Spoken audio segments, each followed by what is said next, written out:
What's up, friends? The song wasn't finished, but that's okay. My name's Aaron Ciotti. Everybody calls me Ciotti. Welcome to Friday Fart Bags. Welcome to Good Lord. Props In works so much better on Cinewhoops than Props Out. I'm a dumb person, and I accidentally used one of the quick oh god, what's happening? One of the quick profiles on the Hero 10 that has Hypersmooth on.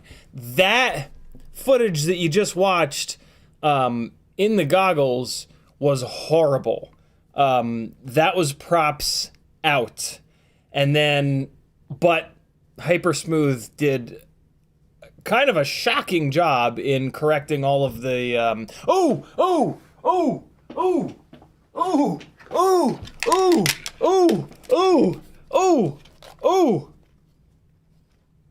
We're good. We're good. We're fine. We're fine. We gonna be alright. We gonna be alright. We gonna be fine.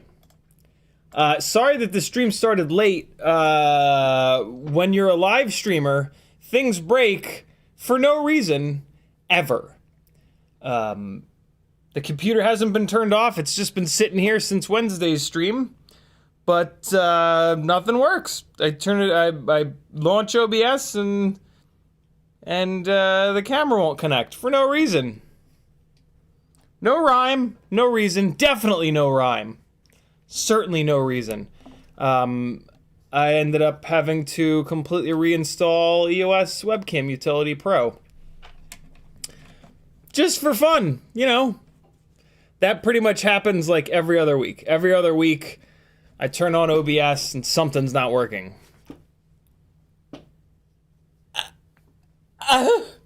This is also a Q&A stream, and we're gonna Tinywhoop. Cheers, friends. This is gin and tonic. Lovingly made for me by Big Booty Judy. Or, by Maggie, rather. By Maggie. Big Booty Judy's in the garage right now. Maybe I'll fly the Tinywhoop over there. We've got 2 cars in the garage for the first time ever. That excites me. Big Booty Judy is the name that I have given Maggie's new car. She just bought a Acura TSX Sport Wagon, and I drove it like properly for the first time yesterday, and good lord, what a nice car. what a nice car. I've heard that Acura TSXs are sort of like a newer version of the old Acura Integra, and now I get it. And the Sport Wagon is just a station wagon version of a TSX. And yeah, it's really, really nice. And Maggie found an amazing one, 40-something thousand miles, 2014, all the stuff.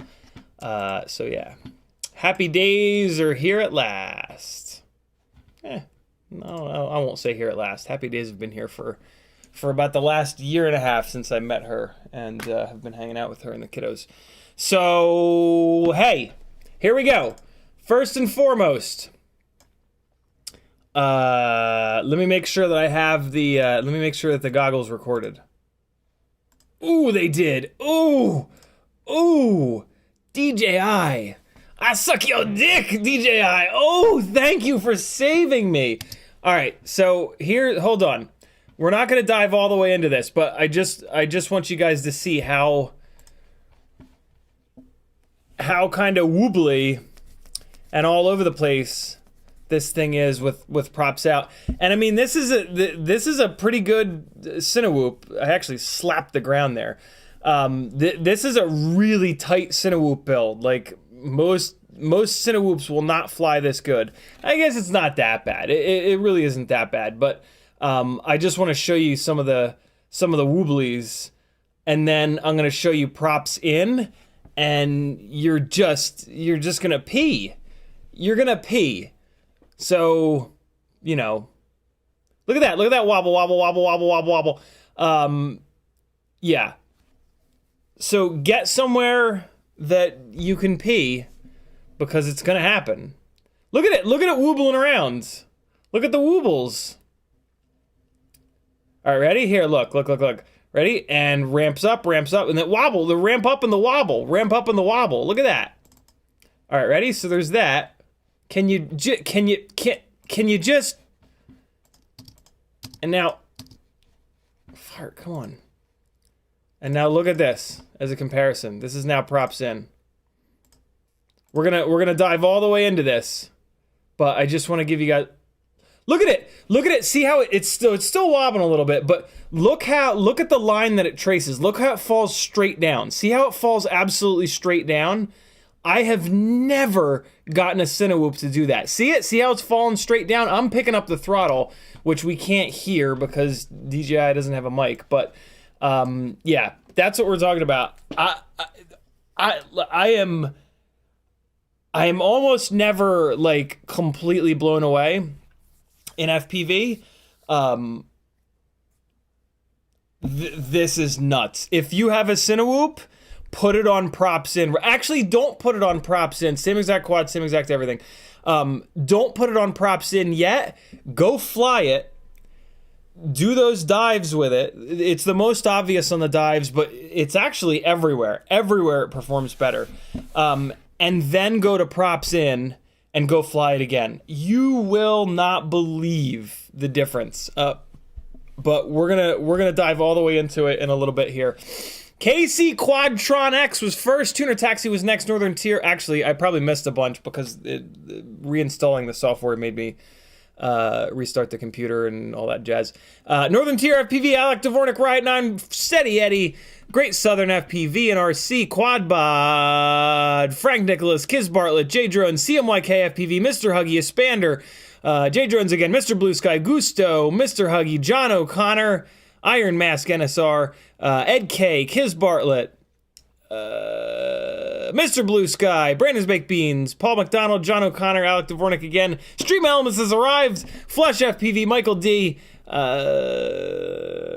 Jesse Garcia, Raven 187, Great Southern again, Ram Donko, Dingles, The Battery. That's an interesting name. Want to get fly in Arctic. What's up, friends? Thanks for coming. Thanks for hanging. We're gonna hang. We're gonna do some Q&A. We're gonna fly some Tinywhoops. I'm going to rant and rave about how just so much better Props In is on Cinewhoops. And then at 9 o'clock, you guys can go watch some Bot Grinder and do some drugs because that's what happens. Cheers, friends. All right. If you want to talk directly to me, all you gotta do is type CiottiFPV. FPV. If you do that, it'll light up an orange like this, and I'll know that you're talking to me. If you don't do it, I'll assume you're talking amongst yourselves, OGs. When you see new people not doing that, give them a little reminder if you don't mind. Tuner Taxi tagged me and said, "What's up? Hope you're doing great." I certainly am. Great Southern says, "Hello, CiottiFPV and Gangly Gang." I drove the car properly last night. Maggie got the whole family Groupon to Andretti's, which is a go-kart place and arcade. And we went last night. Man, I had such a fucking good time. I mean, like, I kind of can't go to a place with go-karts and not have a good time. I was, for those of you that are new, long before FPV, I was way more into motorsport and cars than I am into FPV, believe it or not, for a much longer time. And just, yeah, I was just head over heels for it. And I was an autocross instructor for many, many years. Just got really good and really fast, and then dove into karting towards the end of that. And used to go karting every single week for a couple of years. So yeah, I absolutely love it. I miss it. It's really expensive. Karting is a good way to spend a lot of money. But man, is it infinitely challenging. Every single F1 driver got their start in karting. And like, they didn't get their start in like Andretti's karting, but the believe it or not, like the go-kart, most of the go-karting places nowadays, especially the ones with the electric carts, are closer to like the legitimate go-karts than you would believe. Karting has come a long way. And yeah, these places give you like maybe 80%, 70 or 80% of the experience. And yeah, you can be really fast. And it's just, man, it's just so much fun. And just, you know, with karting, there's no suspension. They're on slick tires.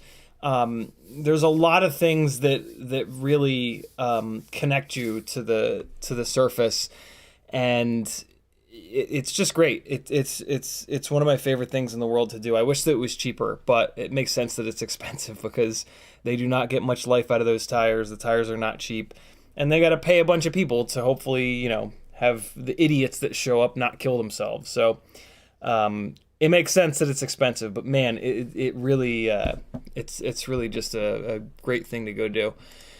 And the better you get at it, and it's also one of those things where no matter how good you get, there's going to be 10,000 people that are way better than you, and that I love that shit, man. I love that like infinite learning curve of like, no matter how good I get, I'm still shit. One of the reasons I love FPV. Kiz Bartlett says, "Happy Friday," and the artist formerly known as the Gangly Gang. Great Southern says, "Hello, CiottiFPV and Gangly Gang." CMWK says, "What's up, Gangly Gang?" Mr. Huggy says, "Are you pressing the right buttons in the wrong order then?" No, just shit doesn't work. Sometimes I do press the right buttons in the wrong order though.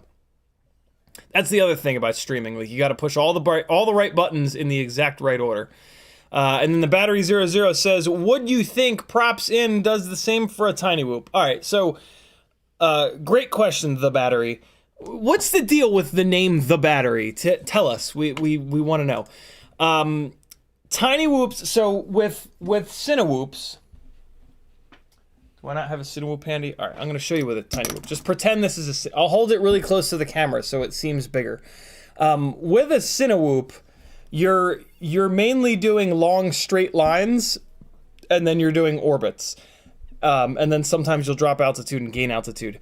You don't really race with a Cinewhoop, so you don't really get into situations where you're doing hard corners like this with Cinewhoops. And because of that, Props In seems to be absolutely brilliant on Cinewhoops. With Tinywhoops, I don't think that Props In is going to be as good. I certainly have no need to do it on mine because mine don't have the elevation drop problems that the Cinewhoops do. But the one thing that makes Props Out really valuable on Cinewhoops is that when you're doing a turn with a lot of roll and a lot of yaw, so basically when you're cornering really hard, right? Which you don't really do on a Cinewhoop. With a Cinewhoop, you're doing things cinematically, so you're cornering much more flat and much more gently. But with a Tinywhoop, when you are cornering really hard, the rear outside motor is being asked to do a lot of work because it is what's pushing the quad like this, and that's a lot of the motion that happens when you're doing a really hard turn. So that the rear outer motor is asked to do a ton of work on a Tinywhoop when you're hard in a corner, and Props Out helps that rear outer motor do a lot of work. I have played around with the Tinywhoops Props In, and I can't feel a difference. But the main thing here is that, I mean, typically we just don't do big dives with the Tinywhoops. If you find yourself doing big dives with your Tinywhoop and it's washing out and it's doing the thing where it ramps the motors up and charges forward when you're at 0 throttle, then Props In will help. Because that's the main thing that Props In is helping with the Cinewhoops, is that when you try to drop altitude, there's a ton of bullshit. There's a ton of like aerodynamic nonsense that's trying to wiggle it around. And the PID loop is going to keep it flat, but in order to keep it flat and straight and steady, it has to use thrust. So even when you're 0 throttle, the PID loop will just go crazy using thrust to try to level it out. And you'll get this situation where when you're diving straight down, it'll start pushing itself forward. And you can't do anything about that. You're already 0 throttle. The PID loop is... The alternative is that you turn the PID loop down, and then it just wibbles and wobbles all the way down.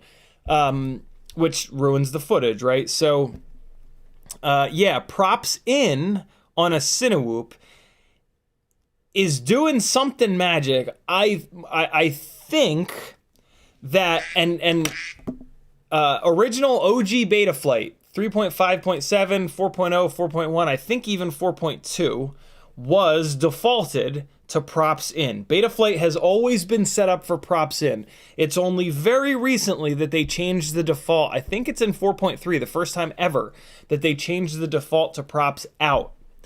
And I think that Betaflight has always been Props In because way back when Betaflight was brand new and Tinywhoops didn't really exist and quads were terrible, way back when, the main problem was power. We were running like 2S and 3S and 4S on 5-inch rigs, and then we were going up to 6-inch props to try to get a little bit more power. The motors were the wrong size, the batteries weren't big enough, and that's similar to a Cinewhoop situation. Cinewhoops are built to be as light as possible to carry a big-ass payload.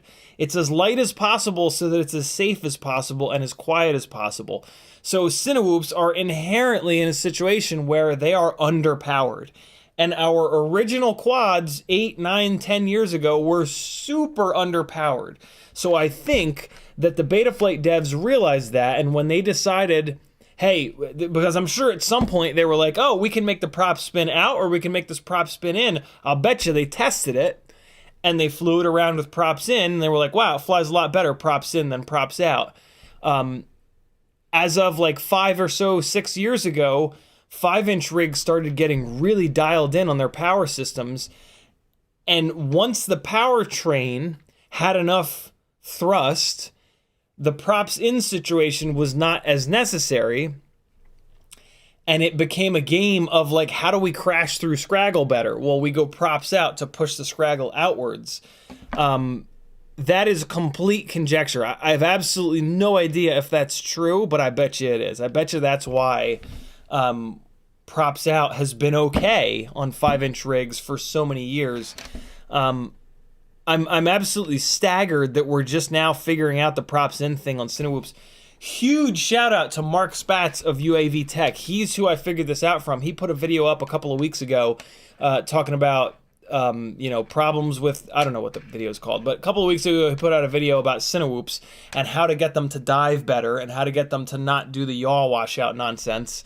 And he gives 2 tips. The one tip is to crank the yaw P gain. And then the other tip that he says does most of the work is going from props out to props in.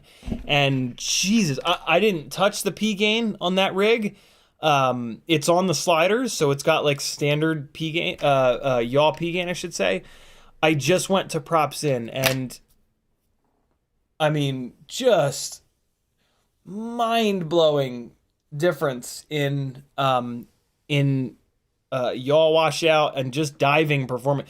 Basically, props in seems to handle aerodynamic problems worse. Cinewhoops are one big aerodynamic disaster. They've got, I have to grab one to show you guys. They've got a big fucking brick of a camera on the front, right? They're charging through the air like this, and the air is gonna get all around here. And then there's these goddamn ducts. I mean, these are like somewhat low profile ducts too. These are pretty aerodynamic ducts. But still, there's a big goddamn ugly duct in the way, so the wind is hitting. And then like you try to dive the damn thing, and now the ducts are, so you're coming down through the air like this, or you're coming down like that, or you're coming down like that. Look at this. Look at like the air is just hitting all kinds of nonsense. There's fucking carbon fiber out here, and the motors are all big and dumb, and like, so yeah, what I'm assuming is that in bad aerodynamic situations, which, I mean, that is like, if we were trying to design a quad that was not aerodynamic, it would look a lot like this. In bad aerodynamic situations, for whatever reason, props in just seems to really outperform props out. When you look at a Tinywhoop, it's a lot less awful, right? Like, there's a lot more, like, you can kind of tell, like how much can you see through the quad, right? Like, the Tinywhoop, you can see through it more than the Cinewhoop. Cinewhoop, like, you can barely see through the damn thing. It's just a flying nightmare. And then you compare that to any freestyle rig, right? And, like, with a freestyle rig, you can see right through the damn thing. You know what I mean? Like, you can see my whole face through the freestyle rig, except for my hand's in the way. So yeah, this is not a bad aerodynamic situation. This is. So yeah, that is my guess. I mean, the why doesn't really matter because the difference really speaks for itself.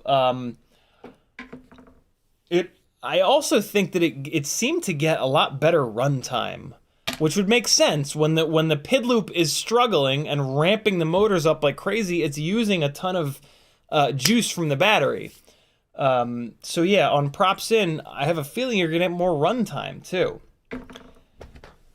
So yeah, put your Cinewhoops on props in. Good Lord, does it make a difference? I'm really just, my mind is just completely blown. Ramdango says, I squeezed a 65X build just charging the tablet to post in your Discord. Cockroach plus Ant X12, it fits, but does it fly? Nice. Hey, this is my full-time job. If you'd like to support the madness that is attempting to do full-time FPV full-time, which is kind of insane, and I do need everybody's help, like, for real. Head on over to CiottiFPV.com, do something, click thumbs up, hit my affiliate link before you place an order on a bunch of different websites, or if you have a couple of bucks a month, join the Patreon. That's the best way that you can help me out.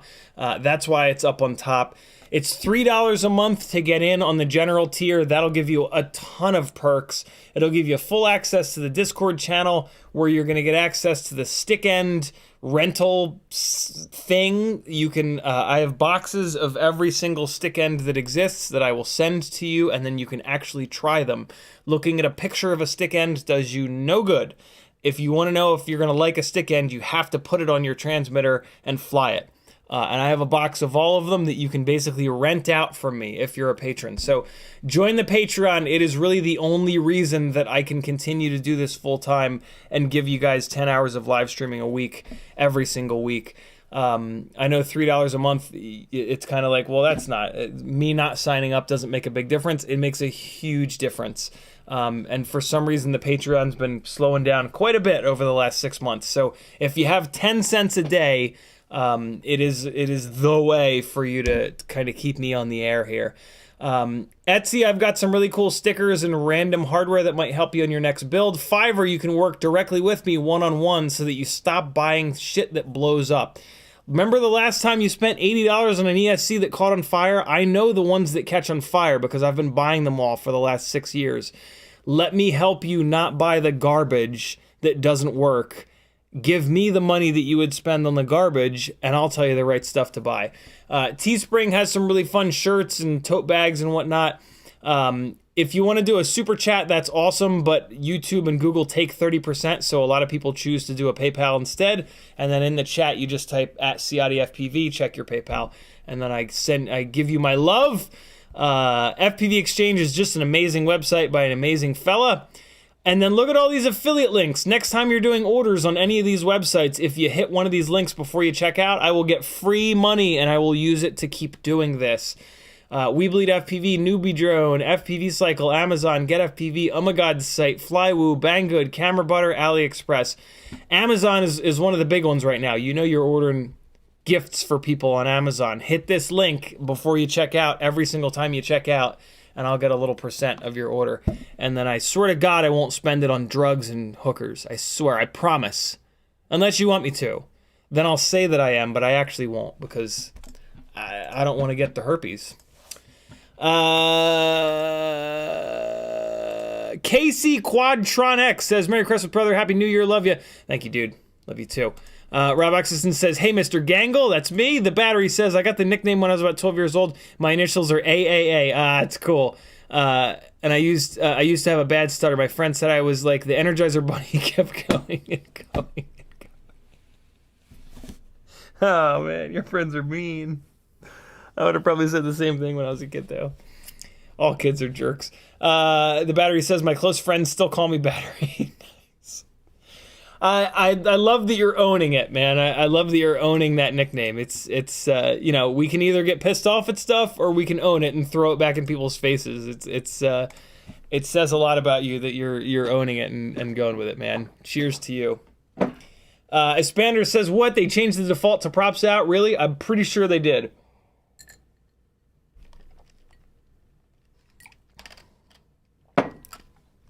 Philly Style FPV says, crashed a rig in dog's bowl of water. Think I have some condensation or water inside the camera lens. Any opinions on fixes? So when you buy things, here's a life tip for you guys. I don't know if I have it here anymore, but when you buy things in your life, every once in a while the things that you buy will come with these little silica packets. They're the little white packets. They always come with shoes. They come in all kinds of stuff. Save those. Those little silica packets have these little silica beads in them. and the silica beads absorb water, and they basically regulate the humidity in that item. So like for shoes, it's important because you don't want shoes to get moldy, so you put the silica packs in with shoes, and it absorbs any extra moisture in it. It just controls the humidity. Those little, stop throwing those little silica packets away, save them. And then eventually you'll have a little container of silica packets. And then if an electronic something or other gets wet, you put it into that container with the silica packets, and those little silica balls absorb all not all, but most of the moisture out of the air, and it will dry stuff out. So if you had a bunch of those silica packets, you could put that camera in with them, and it would more than likely dry it out. Rice also works, like non-cooked rice. So if you don't have a bunch of silica and you have a bunch of rice, you can try it. Rice doesn't work nearly as good as the silica packets. If the silica packets are, what's really fun is you put those little silica balls in like a thing of water, and they'll puff up huge. Like the tiny little balls will get like the size of a pea. Each one will get the size of a pea. It's kind of wild. You can dry those silica packets and those silica balls out in the oven. You put them in the oven for really low temperature for a while. Just Google it and somebody will tell you how to do it. But yeah, save your silica packets. They're really great for drying stuff out. Skip the rice. Get a fan. Get a fan and point it upwards or whatever, and put that quad in front of the fan. Moving air in front of a fan will dry damn near anything out. I have crashed Tinywhoops into my old cat's water probably 20 plus times, and then I just put the Tinywhoop in front of the fan, leave it for 24 hours, and it's good to go every single time. I have not had a single thing die. Every single rig that I've had has been fully submerged in water at least once in its life. And then if I'm out flying, I put it on the floor. I turn the car on. I let the car idle with the heat and the air conditioning to dry the air on full blast on the floor. And I put the quad down on the floor in the passenger side. Sometimes I'll rush home. A lot of times, though, I'll just let it sit there, fly the rest of my batteries on whatever rigs I've got. And then when I get home, I put it on a fan, put it on top of a fan as well. Moving air will just dry the shit out of stuff. So, yeah, you'll be totally fine. You got to give it time, though. That's the key. When a rig gets wet, you cannot plug that thing in until it's dried out, or you will kill it. And you got to wait like 24. You probably don't have to wait 24 hours, but just wait 24 hours because it's better safe than sorry. So yeah, unless they get wet in salt water, then you're pretty much doomed. But you might as well, if rigs get wet with salt water, get them the hell out of there as quick as you can. Rinse them off with fresh water, and then do the drying out procedure. It's probably ruined, but it's worth a shot. At least the motors will probably be okay. Michael Blade says, hey. Mr. Huggy says, it might be when you run props out, you're taking more from the inside of the prop, so you get inefficiency from the battery and camera blocking the airflow. I have no idea what's actually going on with the actual aerodynamics, because like when I think about props out sending air out this way, it just seems like it's so much more efficient. It just doesn't make any sense to me in here. Although maybe the magic is in the rear with props in. It's still props out. Yeah, maybe the magic is in the rear, because with props in, it's sending the air like this, right? With props out, it's pulling the air in. I don't know. Aerodynamically, quads are aerodynamic nightmares. It's really just 4 spinning blades, and then the thing that really makes our rigs so much of a nightmare is that we don't fly them like this. We fly them like this, and like that, and like that, and like this, and like that, and like this, and like that, and like that. Like, we put them in the most ridiculous scenarios, and to try to... So, like, doing wind tunnel testing on a quad is almost worthless, because you can only really test it in a wind tunnel, like, just flying straight forward, and we fly straight forward like a very minimal amount. We're always kind of yawing and flipping, and then even if we're flying straight forward, Sometimes we fly straight forward at 0 degrees, sometimes 10 degrees, 20, 30, 40, 50, 60, 70, 80, 90, 100, 110. Like, there's just too many, there's too many variables. Momo Slappy says, when I buy the goggles 2 and some O3 air units, where should I buy it for maximum commission to you? Get FPV, Momo Slappy. That's cool of you to ask. Yeah, Get FPV is the spot that I mean, well, all of the FPV shops have, so anywhere but Amazon, let me put it that way. Amazon has the lowest affiliate payout. So yeah, anywhere but Amazon, basically. But realistically, if you're going to get goggles 2 and some O3 air units, of the places that I have affiliate links to, Newbie Drone and Get FPV, I think, are the only 2 where you're going to be able to get those things. So yeah, Newbie Drone and Get FPV. Metal Dirtson says, very interesting, but I strongly believe you should run all quads the same prop direction for safety. So it is too late for me, young Skywalker.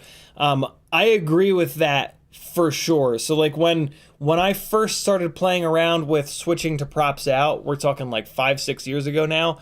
I was like, okay, every time I have to take a rig apart, I'll switch it to props in, or every time I plug a rig into Betaflight. And then so within a week or two, half of my quads were props in and half of them were props out.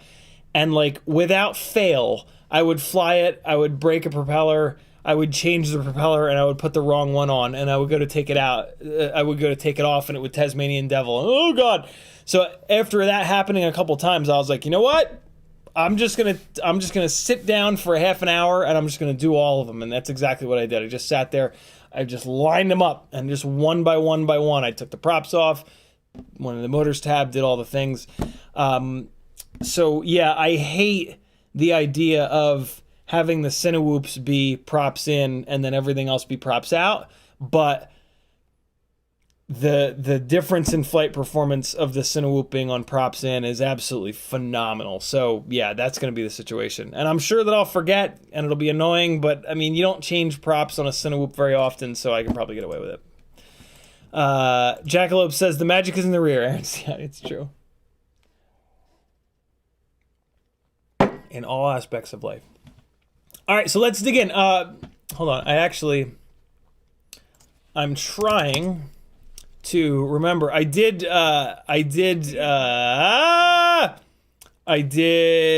timestamps on the last live stream, and I'm going to try to start doing timestamps on every single live stream from now on. 0005 props in. All right, so yeah, I'm just leaving a tab opened that I can type timestamps into.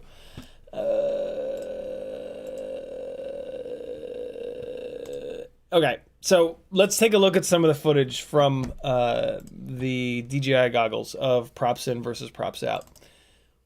And I'm just going to talk you through this. We don't... Oh, I can put audio on this. I just have to play 2 files at once. Okay, so let me do this, because with audio, it'll make a lot more sense, because you can hear the motors spin up. So let me do this. Let me copy both of these DVR files to the hard drive, and then let me take the memory card back out of the Hero 10 down here. All right, that's good to go. So I got those. Let me just delete this. And okay, so this goes back. I'm gonna put this back in the goggles. Man, I am sore as hell. I was plumber came today and was doing a ton of stuff in the garage, and then karting is pretty physical when you're really pushing hard. And then we did a bunch of other stuff at Andretti, so it was like a full blown arcade.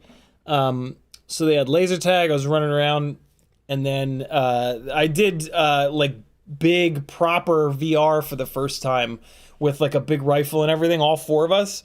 That was really fun. 4 people and like we're on a thing and there's zombies coming and you gotta shoot the zombies. I had a fucking blast with that.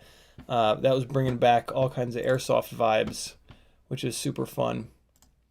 Andretti's has like all these things that I've spent like large chunks of my life getting good at. Go-karting, air hockey,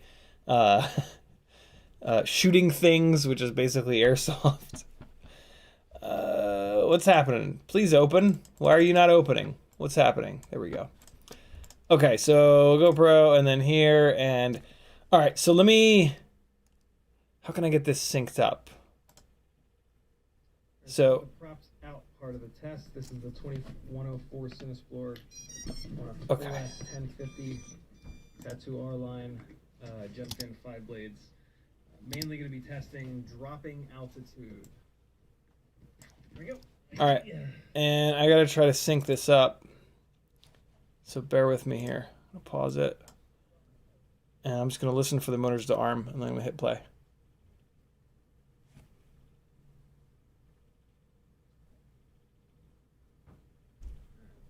Here we go. Here we go. Come on. Nope. Oh, I got it almost perfect. Oh my god. All right, so listen for the motors to wind up when they're not supposed to, right?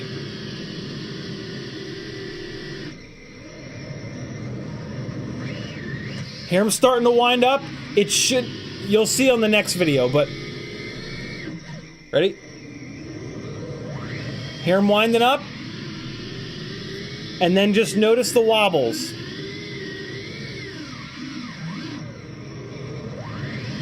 That's me. That was me. I actually did a pretty good job that time.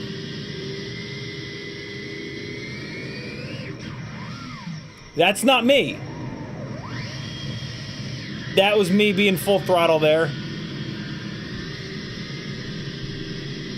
I'm doing dives at different amounts of down tilt.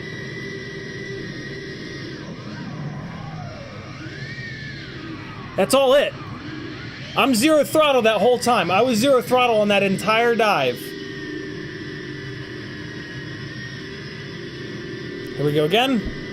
I think that's Stone Mountain to the left, right? Hear it? That was me. Like, I'm stabbing the throttle. The PID loop is gradually adding throttle. I think that's Stone Mountain on the left.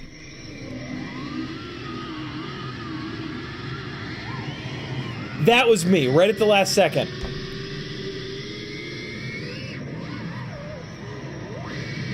That's the PID loop. Look how bad it performs doing this stuff.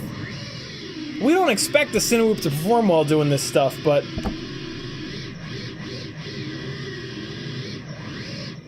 CG is kind of a nightmare. The audio is now a little bit out of sync. Watch this. That ain't me. I was zero throttle that whole time. Alright? So there you go. That's props out. I got very confused just now with the, that the audio kept playing. Alright, so now it's, here's props in. Alright, so now we're going to test props. Wait a second. No. Oh, wait. Yeah, we're good. So I'm going to play it here. Changed. I'm going to open this up. Move the physical propellers across. Flip the switch from props out to props in. And then went into motor direction. And reverse the motor direction on each motor. Let's see if it's noticeably better. What I'm using is that Beta Flight, OG Beta Flight was props in. And then, you know, we figured out that props out was better. Kind of hysterical. Better. That with certain rigs, props in is actually better. I think it's a lack of authority issue. Here we go. Let's see. Helps when you turn the transmitter on. Welcome to hell. All right. Got it pretty good this time. All right, ready? Silent. There you go.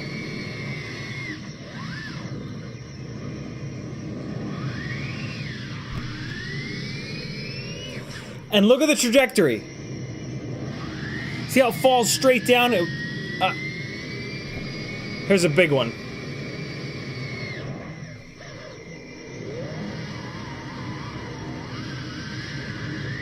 So it's still making corrections, but it's just so much quieter.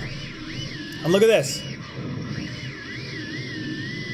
It's doing like everything better. Here comes another couple.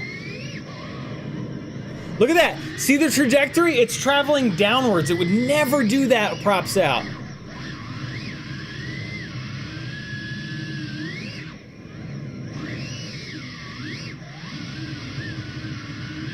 Yeah, I was getting all excited. I'm like, oh, I'm gonna freestyle it around. The audio is getting out of sync, but I think I got one more here.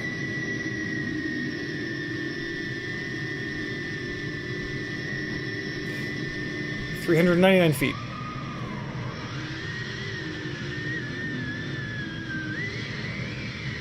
Like, and so it's still making adjustments, it's still making corrections, but it's not.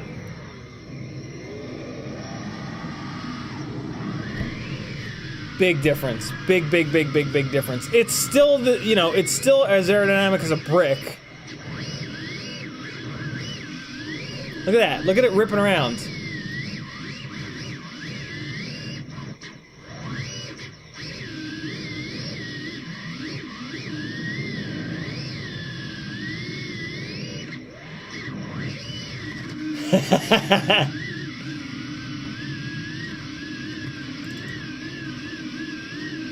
There you guys go.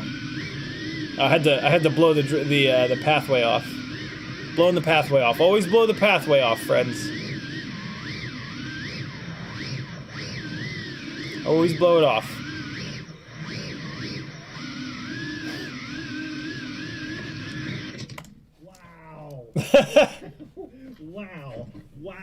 Wow. Wow. It's like, that is so much better. Holy cow. I had a feeling it was going to be better because Mark Spatz knows what's what, but that's ridiculous. It kind of does everything better. And the advantage of Props Out is that one of the big advantages of Props Out is that it pushes Scraggle away. We already talked about that, so I'm going to kill it. But yeah, I'm really upset that I've been flying Cinewhoops Props Out for years. like it really pisses me off that, because I've spent a lot of time trying to figure out how the hell to get the tune to work right on Cinewhoops. Even the Cinesplore, like the best of the Cinewhoops, it's still hard to tune. Like, it's still really tough to get it absolutely dialed in. We rely on Real Steady Go and like it's kind of fine, but relying on Real Steady Go has you zooming on the frame. So like if you can get the rig cleaner, it's always going to be a better scenario. So yeah, this is a really big deal. This is a really, really, really big deal. So my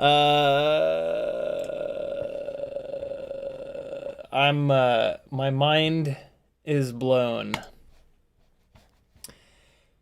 Mr. Blue Sky says, check PayPal, cutting back on Christmas hookers this year. Mr. Blue Sky says, happy holidays to you and your family with a $50 PayPal. Thank you so much, brother. Holy crap, super generous. We're going to put it into the Medicine Man Cometh Fund.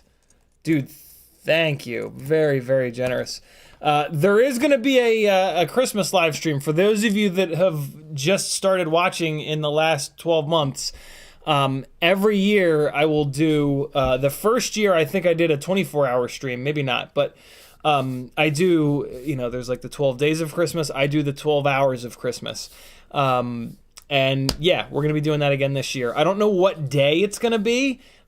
This gig that I got in Cabo kind of throws things off a little bit. So yeah, I'm just going to wait. So make sure you subscribe and do all the things so that you see when it'll be. But yeah, it'll probably be, my guess is it's going to be the day after Christmas. It's hard to do. When I was living alone, it was one thing. I could do the 12 hours of Christmas stream on Christmas Day.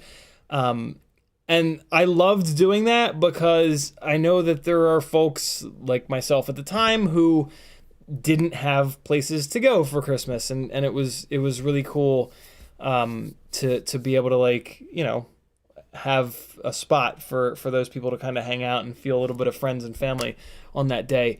I'm living in a house with a family now, so Christmas Day is going to be about eating and opening presents and hanging out with the people that I love the most. You guys are a close second, I swear, though. But yeah, or third. But yeah, so it's probably not going to be Christmas Day because 12 hours, like that. When I start that at noon, it doesn't stop until midnight. Like, it's crazy. So it'll probably be on the 25th. Technically, maybe even the 26th, but probably the 25th. The Christmas is on the 24th, right? Whatever. Day after Christmas, I think, is when the 12-hour stream is going to be. It's also like the stream also, it just completely destroys me. And I end up having to, like, sleep a lot the following day to kind of recover. So, yeah, doing it on Christmas Day is, like, really tough because then the day after Christmas, I'm just, like, completely wasted.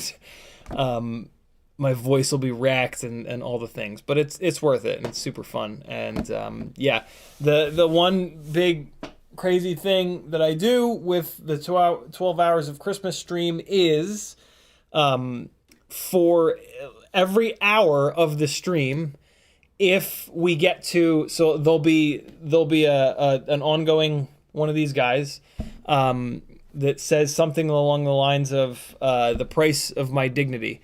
And I have a gigantic bright red onesie, and for $100 an hour, I will wear that onesie for another hour. So the first hour of the stream, I get to wear comfortable clothes. But then if we get to $100 in Super Chats and PayPals by the end of the first hour, I have to put the onesie on for the entire second hour of the stream. If by the end of that hour we're at $200, I have to keep it on for hour number 2 to hour number 3. If we're at 300 by that, and on and on and on and on and on it goes. So yeah, that's the big uncomfortable, horrible thing that we do, but it's worth it because, nothing like laughing at somebody on the internet. Robert Rosser says hello. Metal Richardson says, are those big off-throttle throws something you would contemplate doing on a Cinewhoop gig? Not sure there's anything that could make a Cinewhoop do that well. No, so that is me being, like, very drastic with it. So something that, when I stopped playing the file, something that I talked about that you guys didn't catch is that today outside is a completely still day. There is no wind whatsoever, which is why it was, like, acceptable with props out. Chances are when you go out and fly a Cinewhoop, it's going to be windy as hell because that's just the way that it works. And in the wind,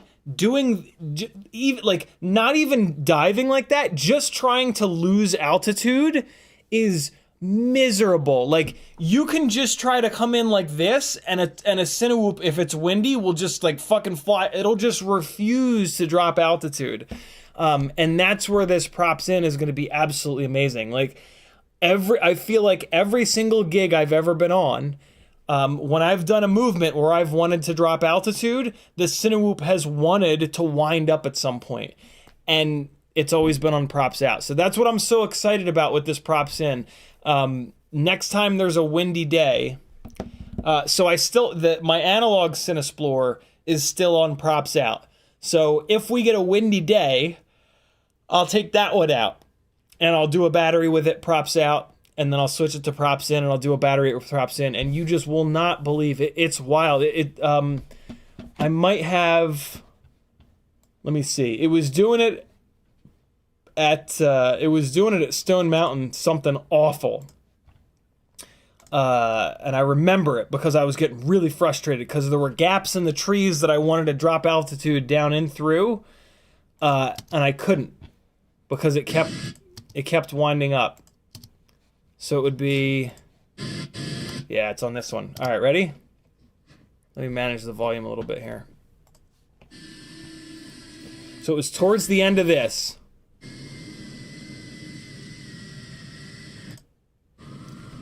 So I'm 0 throttle. Still 0 throttle. Still 0 throttle. Still 0 throttle. Still 0 throttle. I wanted to hit that gap. See that gap down there? Couldn't hit it. Couldn't get into it. I was 0. The only way I would have been able to get into that gap would have been to split S down to force it. And it just wouldn't, because it was a little bit windy up there. Ready? You can really hear it. Full throttle, and then I just chop it at some point. Ready?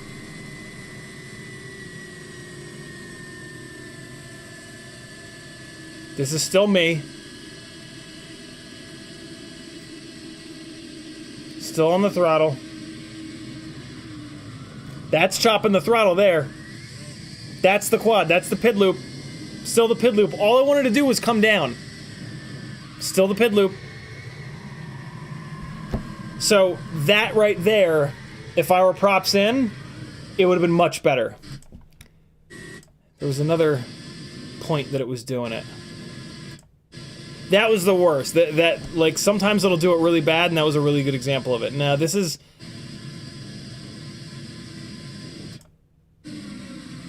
Ready? That's the PID loop. This is me coming off the throttle. Ready? All the PID, and then I think I picked it up there. You can kind of tell when it starts to wibble and wobble around. That's the PID loop trying to make corrections, and there's just the aerodynamic situation is just so bad. You got like a crosswind blowing against it, and then that's swirling off the sides of the ducts. It's just crazy. Morton Upshot says, "Oh, thank God! I thought for every $100 you would take something off. No, that wouldn't last very long. I wouldn't make very much money that way." Isaac Mitchell says, "Bardwell Page recommends the QSL Slam Squirt I fly. Have you tried it yet? You should. It's the way." It's a way better flying brick than what you are flying. Isaac, so I actually made that page. Like that. That is my page that I made on Joshua's website. And the only reason why that is on that page is that it's one of the very, very, very few Cinewhoops that are fully built. What I fly is actually a much better rig. I have flown that rig. I've flown a ton of different slam squirt, full-size ducted squirt, all kinds of different squirt variations, as have many others that have switched to the Cinesplore, and every single person that's ever switched to the Cinesplore is like, oh my God, this is so much better. The slam squirts are okay. My big problem with the slam squirt is they don't have enough prop protection, so they're actually kind of dangerous to fly around people. That is the only reason why they fly like decent at all, is that they have so little prop protection.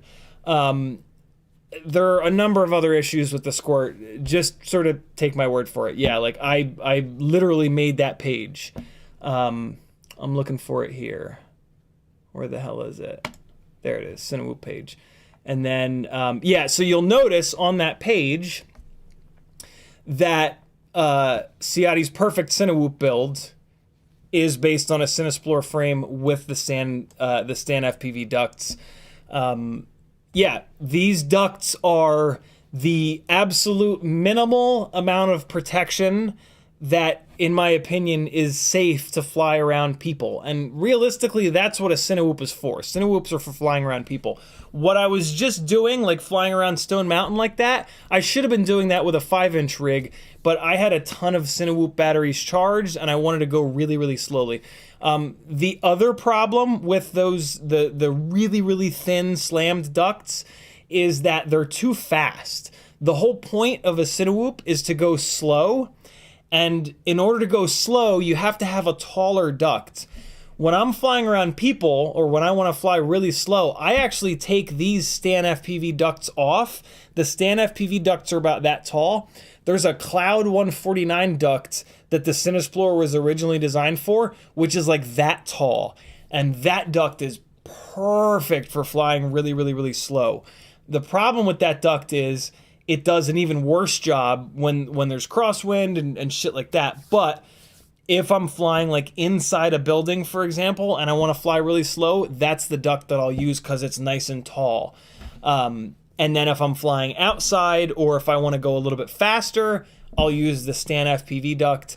I did have a set of on Thingiverse, there is a set of slammed or like really thin ducts for the Cinesplore. I have flown them. They fly better than the stand ducts because they're more aerodynamic. They're less of a brick, but they just don't protect enough of the propeller. Like if you bumped into somebody, you could very easily cut them or cut the clothes that they're wearing. And that's just completely unacceptable on set, like when you're being paid to be there and you're around talent. So yeah, the slam squirts are okay.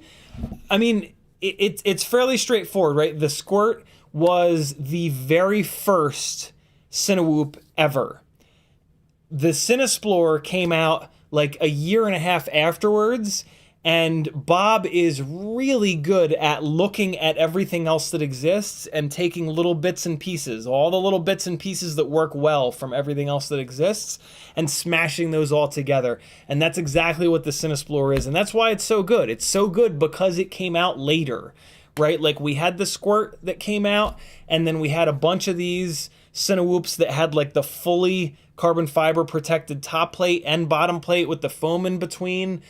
And then the Cinesplore came out after that. And Bob really did such a good job just taking all these little bits and pieces from all these different rigs and building the ultimate Cinesplore frame. Yeah, I've literally flown them all. Also, like with Joshua's page, like he wants to give a bunch of different options that are in stock at all times. Like that's one of the issues that we have a meeting every single week about FPVknowitall.com, where we make sure stuff is in stock, talk about new products, yada, yada, yada. And yeah, one of the hardest things is keeping this gigantic website in a place where everything is still being made, right? Like we have hundreds and hundreds and hundreds of products on here, and like FPV shit like exists for about 6 months and then gets discontinued and replaced by something that's the same but it's a different color and has different marketing words thrown at it.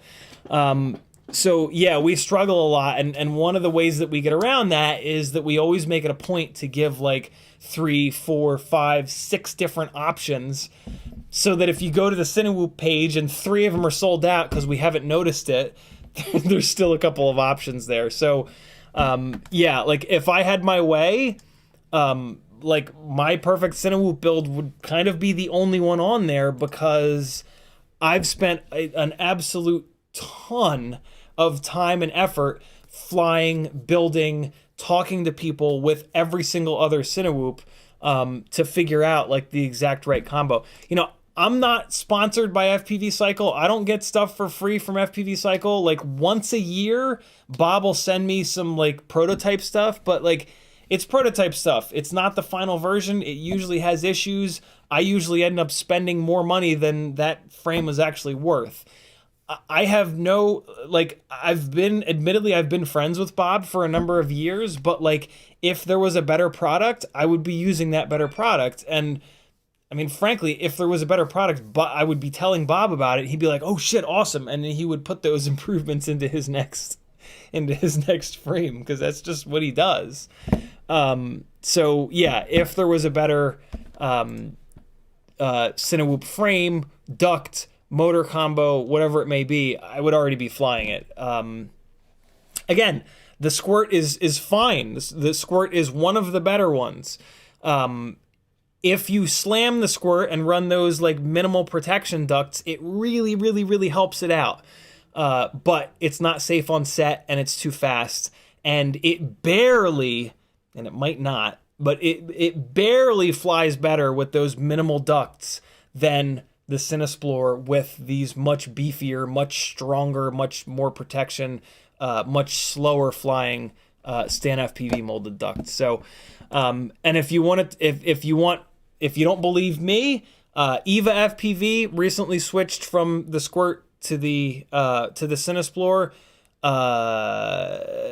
Nurk has a video flying the Cinesplore where he said it's the best flying Cinewhoop he's ever flown.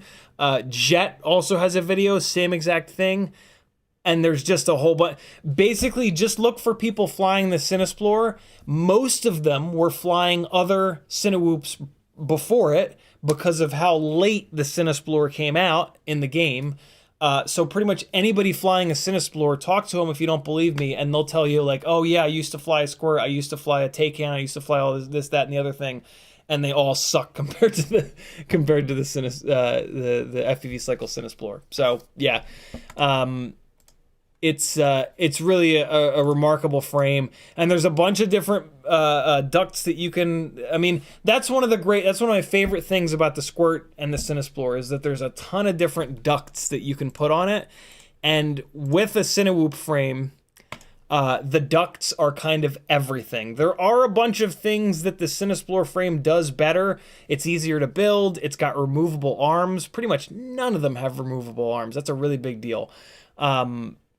It's really lightweight. There's a bunch of things that are better about the frame itself, but realistically, the option of multiple different ducts to specifically cater it to what you're going to do, like what the gig is that you're going to, that's a really, really, really big deal. Really big deal. Marcel Alfaxis dropping the CiottiFPV.com link and the Patreon link. Thank you, homie. 661 says, what's up, everybody just got here? Props in really reduced wind up. Yes, very much so. Also, if you don't believe me on the props in, props out thing, just go to Mark Spatz's video. He's, you know, the most trusted pillar in FPV. He's got no reason to lie. He doesn't make any money off of the videos themselves. Maybe just try that out on my 85X build. Pickpocket 2-inch with cutoff 85X ducts. Athix says, so today we learned that the aerodynamics of a Cinewhoop is equal to a bag of smashed assholes. Yep, very much so. Metal Redskin says, I have a Toothfairy 2 with the Cinewhoop arms. Any significant difference between that and Cinesplore provides availability? So what Metal has is this, and technically speaking, from a flight characteristic standpoint, I like this better than the Cinesplore. The problem with the Toothfairy 2 is it's a fucking nightmare to build, and it's a nightmare to work on. It's a really innovative frame design. It uses the Vista as rear standoffs. It's hard to see, but I did this build here on live stream, so you can just go to the videos section of my channel and search for Toothfairy, and you'll find the build. Yeah, I really dig this, but it's just, it's a nightmare. So this is actually going to get 3-inch arms put on it, and this is going to be a, this mount is going to get pulled off of it, and this is going to become a 3-inch freestyle rig. But yeah, it's actually a little bit lighter too, because it doesn't use the rear standoffs.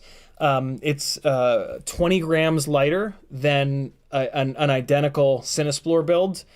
But yeah, also I don't love the way that the GoPro mounts. Mainly it's just a nightmare to build it, and it's a nightmare to work on it. So like if I was at a gig and I had to get inside of this for some reason to plug in the flight controller to ESC harness, I'd be really frustrated. Whereas with the Cinesplore, it's like a joke to work on. It's super, super, super simple. So yeah, if If you're only ever gonna just like fly it in the park down the street from your house, Toothfairy 2. Because if you get there and it blows up, who cares? Throw it in your bag, go home, fix it, go back out the next day. If you're gonna try to do any work with it or travel with it, Cinesplore for sure. Because God forbid you get somewhere and you have to do some work on it. The Toothfairy 2 is just going to be a nightmare. The other issue that I have with the Toothfairy 2 is that it uses vertical carbon plates to mount the camera, and what that means is you have a fixed build height, and the fixed build height is pretty narrow. So trying to get a 20 by 20 stack in here is almost impossible. It is doable, but you can't use a really beefy ESC. You have to use like a really thin ESC to get a 20 by 20 stack in here. So yeah, it's just not a great option for a Cinewhoop that you're going to travel with or do any like actual gig work with. I think it's a much better fit for like a freestyle rig, if I'm completely honest. As a freestyle rig, it's super cool though, because you can get these arms, and then if in a pinch you need a Cinewhoop, you throw these arms on it, you throw the same ducts that work on the Cinesplore on it, and you've got a little Cinewhoop. So it's like a really versatile rig, and I really love that about it.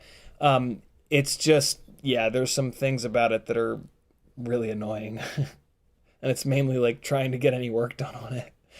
This is one of the more frustrating builds that I've ever done. Totally doable, but yeah, you're in for a cursing session. Whereas building a Cinesplore is a fucking joke. Here, I'll give you an example. I have my analog Cinesplore has so much room inside that I actually set that thing up to have a second camera and a second VTX. I set it up for a cycling gig that I did, flying for a live stream that they were putting on, with a rear-facing Vista and then the front-facing analog rig. And I was able to easily fit that inside, an entire Vista and the receiver and an analog 20 by 20 VTX and another camera in the rear of the damn thing, in addition to the camera in the front. That's just an example of how easy the Cinesplore is to work on. There's just a shitload of space inside, and it's just a regular like 6/8 standoff rig. So you can run 20 millimeter standoffs, 25, 30, 35, whatever you need.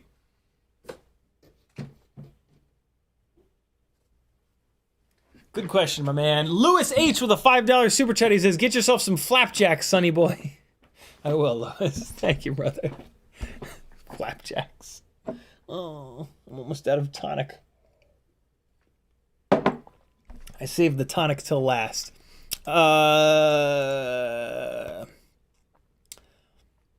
Is the Cinesplore not available? Metal10, you says, is there any difference between that and the Cinesplore besides availability? Is the Cinesplore not available? Say it ain't so. Nah, we're good. Hey, don't get the, well, it looks like you have to. Well, okay, yeah.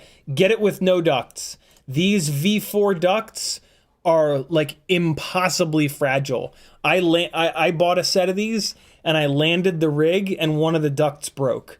I then took it back up in the air with one of the broken ducts, and I've talked to Bob about this. Maybe he's improved them by now, but I then took it back off with the broken duct. I landed it again, and I broke another duct. So don't get it with these V4 ducts. Skip the ducts.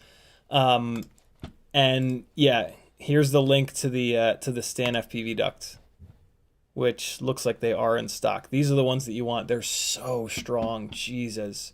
So strong. Kevin Sumner says, "I'm building a 65mm to your spec. What canopy you're using?" The Mobula 6 canopy that comes with it. Mobula 6 full setup. Here's actually the full, speaking of Joshua's page, one of the other pages on Joshua's site that I did is the Tinywhoop page, and my Ultimate Freestyle Mobula 6 is the 65mm cheap easy build. So it's an entire Mobula 6. What's nice about just buying a Mobula 6 is that you get the camera, you get the canopy, you get the 3D printed piece that holds the camera into the canopy, you get the AIO. I mean, that's, technically speaking, those are the only parts that you're really going to use. The frame is going to break right away. The motors are a little too low of a KV. There's a chance that I'll change this page here over to not including the quad and just have the AIO and then the camera and then the canopy with the holder. The problem is finding the canopy with the little 3D print is kind of annoying. See, like most of these places, see, it's this 3D printed little piece.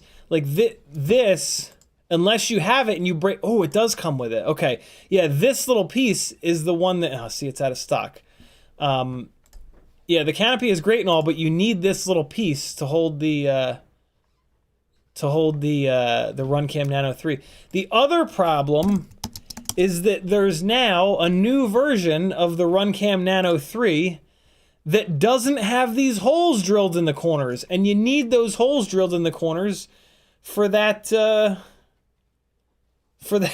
use it in that canopy. So yeah, it's kind of annoying. Oh, let me see something. The other problem is that back when I originally did that page, the price of the Mobula 6 ready to fly was less than buying the parts individually, which was super frustrating. Man, it is like full blown out of stock. Like they're not even giving me a price. But I think it's usually $100. Where's the canopy? So the canopy's like $3. Jesus. I know Tinywhoop has the AIO in stock, so let's see. Let's see what the AIO costs. Flight controllers. Where the hell is it? It's this one here. Yeah, so the AIO is $58. The camera is $20. So you're at $80 already, whereas you can just buy the entire Mobula 6 for $100. And then the other thing that's nice is it's going to come with a set of 0702s. Unfortunately, they're only 19,000 kV, which is completely worthless, but the bells are swappable with the high kV 0702s. So in reality, for $100, what you're getting for $100 is the $60 AIO, 4 0702 motor bells, the $20 camera, the $3 canopy setup. You get a whip antenna, whatever. The HQ props that it comes with blow goats, they're worthless. The frame is going to break right away. So yeah, I mean that's really it. You can just buy it. Like a bunch of places have this in stock. So yeah, like I'm tempted to change this page to just have the flight controller and then the camera and then the canopy. But then again, it becomes like an in-stock nightmare where it's like, all right, I'm ready to build Ciotti's lightweight build. Oh, well, fuck. RDQ has the camera in, but CiottiFPV has the frame in, but then Tinywhoop has the AIO in, but then Pyrodrone has this other piece in. It's just like, oh my God. Great. I have to pay $100 in shipping from 18 different websites just to build one of these damn things. Whereas most of those websites will just have the Mobula 6 in stock. Bang. You've got the camera, canopy, AIO, and 4 motor bells right off the rip. The frame will last a couple of batteries. You can run it on PH 2.0. It doesn't run as good, but yeah, it's I don't know. I still think it's maybe better to just buy the bind and fly and have a couple of spare parts. Plus, man, that neon green frame, bro. It's pretty hot. Isaac Mitchell says, the tune is on point, though. I switch ducts depending on what I'm flying, full chopped and slammed. I've tried the Cinesplore build like a Squirt, still different strokes for different folks, I guess. It's true. Yeah, the Squirt is absolutely the second best of the frames. But Isaac, you're actually the first person that I've ever talked to that has flown both the Squirt and the Cinesplore and prefers the Squirt. And I talk to a lot of people about Cinesplores because I get asked a lot, like how the hell I got X, Y, or Z footage from X, Y, or Z gigs. So That's super interesting. Kevin Sumner says, hi, I'm building 65 millimeter to your oh no, we got that. Mutterson says it's available now. For a long time it was out of stock. Gotcha. But that can happen with anything FPV cycle. Yeah, very true. Kevin Sumner says 3 or 4 posts. Oh, doesn't matter, Kevin. They weigh the same amount. If you can get the 4 post, great. It's a little bit stronger. If you can only find the 3 post, I've never broken one. So yeah, the weight difference is inconsequential. For anybody that doesn't know what the hell I'm talking about, the Mobula 7 ELRS came with a version of this Mobula 6 canopy that had a 4th connection point in the front.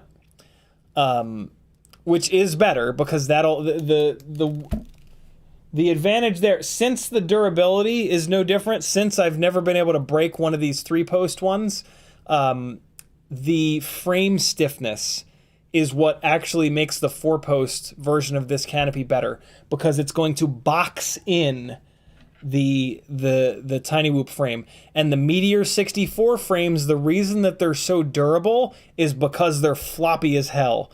So if you box in, so the regular canopy with the 3 rear mounting points is great. It boxes in the rear of the frame, but then the front of the frame can kind of wobble a little bit. So having that extra front point, that 4th post, will box the frame in a little bit better.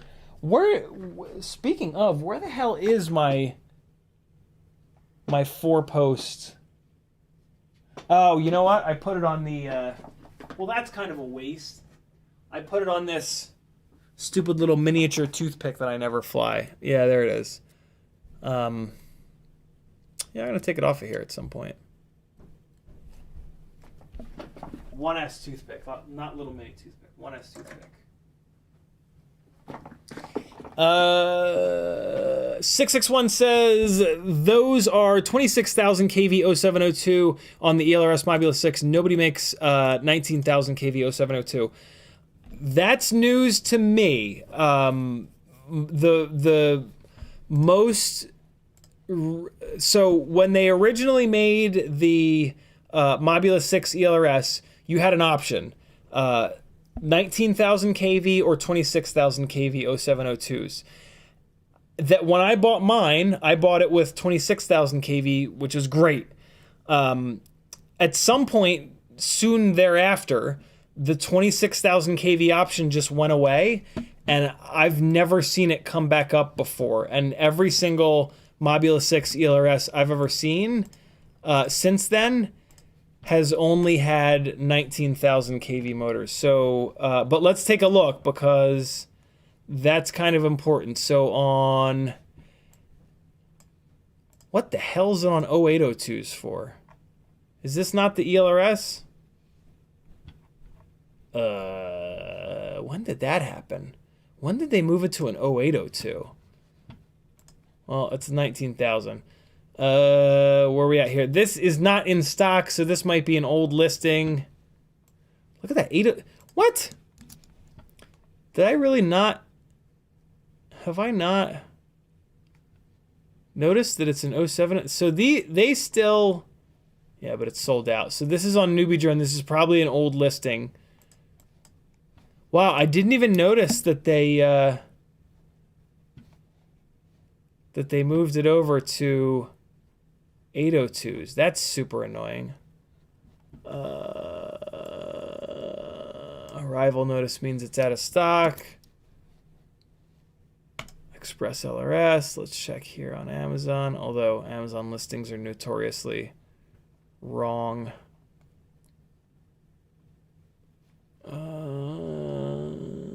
Motor, it says 702s, but we can't. Amazon listings are absolutely worthless. Doesn't say the KV anywhere. Let me do a quick find. Nah, it doesn't say the KV anywhere. Why would you need to know the KV? Interesting. Hold on.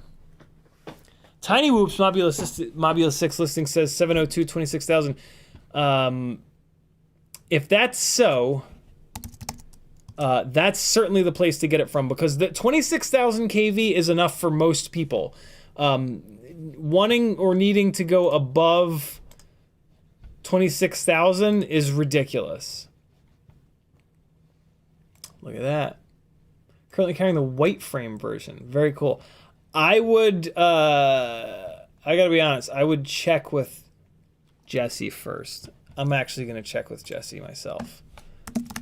Because nobody has had a 26,000 kV Mobula 6 in a hot fucking minute. So I just want to make sure that, I mean, Jesse is always on the ball, but it's easy to miss shit. Where's Jesse at? There he is. Yo. Do you really have 0702 26,000 kV? Sixes in stock. I haven't. No, we'll just leave it at that. All right, cool. And wow, damn, I'm shocked that that I didn't notice that. I'm pretty sure that they did make a 19,000 kV 702 though. I might be thinking of the 802s. I guess I'm thinking of the 0802s. It wouldn't make sense for there to be a it wouldn't make any sense to do a 702 in 19,000 kV. That's way too low of a kV for that small and lightweight of a motor. So that's actually a really good thing. 07 and 02. 26, 26, 26. Wow, I'll be damned. 23. There's a 23. Well, good. Man, I've been appalled at the idea of a 19,000 kV 0702. Okay, so it looks like they do make a 23,000 kV, which is silly. That's way too low. Good. Good for you, Happy Model. Thanks for pointing that out. Was it 661? I feel like it was 661. 661, thank you for pointing that out. I had no idea. 661 also says the Mobeetle has 23,000 0702s, which is kind of too low for biblades, not enough stator for tri-blades. So those are useless motors. Yeah, to be honest, anything below 26,000 on a 702 is absolutely worthless. The whole point of 702 motors is that you run them on the GemFan biblades. It is just barely enough stator volume for the GemFan biblades. To get any power out of the GemFan biblades, you got to turn. I mean, that's not true. I put those GemFan biblades on the 21,500 kV 0802s, and they still made really good power. But regardless, the 702 stator volume is not enough for any of the tri-blades. Any of the currently available tri-blades. Michael D says the Mobula 6. Oh no, we got that. Ramdongo says 64,000. I don't know what he's talking about. Julianne Dan says, speaking of Mobula 7 ELRS, my AIO seems to be shot. What's a good replacement for it? This one. The only good Happy Model AIO that I've found is the one that comes with the Mobula 6. And it is just like the regular old F4. This is the one. Buy it from Jesse. I think he's the only one that has it in stock. It's just the regular old full-sized 6-amp ELRS AIO. Nothing special about it. Jesse says he has tons of these. He says nobody wants these. But yeah, this is the one. This is the only one that I've had survive on me. I've had every single other of the Happy Model AIOs, and they have all failed within like 20 or 30 batteries. Whereas this one here, I have pounded the balls out of for the last year. Hundreds and hundreds and hundreds of batteries bouncing off the walls of Maggie's old rental house, this house, my apartment, like almost trying to destroy it. And they just won't die. I have 3 of them now. One of them is finally starting to drop an arm, but it just keeps going. Like, and it's kind of stopped dropping an arm, come to think of it. It's kind of repaired itself.